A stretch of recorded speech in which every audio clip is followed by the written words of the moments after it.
Denmark's qualification for their fourth World Cup finals was a superb achievement. Martin Olsen's side were far from favourites when the draw for the group stages was made. Paired with much fancied Portugal and near neighbours Sweden, few expected Denmark to finish atop Group 1. But that's exactly what they did. The Danes lost just one of their 10 qualification matches, that coming in their final group game when qualification was already assured. Their campaign began back in September 2008. A 0-0 draw in Hungary hardly set pulses racing, but a point gained was a positive start. If the stalemate in Budapest had been forgettable, Denmark's next game would prove to be anything but.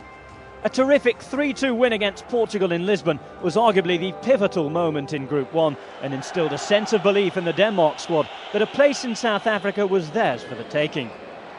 The home side took the lead 3 minutes before half-time when Nani tapped in from close range.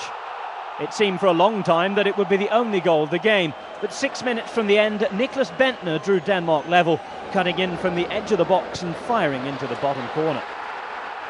Portugal restored their advantage when Deco converted from the penalty spot 2 minutes later, but Denmark refused to accept defeat. With just seconds of normal time remaining, Daniel Jensen swung over a corner, which was met by Christian Poulsen. He powered his header beyond Kim in the Portugal goal. A draw would have been an excellent result for Denmark, but they made sure of a first ever competitive win against Portugal in the second minute of stoppage time. Jensen tried his luck from distance and saw his effort take a huge deflection off Pep to find the net and seal a famous win, handing Portugal their first defeat in World Cup qualification since 1996. That meant Denmark were one of 3 teams on 4 points after 2 games. There then followed successive 3-0 wins against Malta. The Søren Larsen brace and Daniel Agger's penalty did the damage in what was Denmark's final qualifier of the year. When the campaign resumed in March 2009, Denmark again cruised to victory against the Maltese, earning a 3-0 win. They then secured a hat-trick of 3-0 wins when they beat Albania in their next qualifier. Denmark's next big test came against a familiar foe, with a trip to Sweden in June. It was to prove another away day success for Olsen's men. Kim Karlström missed an early penalty for the hosts, and a 1-0 win for Denmark came courtesy of Thomas Kohlenberg's 22nd minute goal. Pouncing on a dreadful clearance from Michael Nielsen, Kohlenberg reacted quickest to slot the ball beyond Andreas Isaksson and secure all 3 points. 2 draws in the space of 4 days then followed. 1-1 at home against Portugal was followed by the same score in Albania.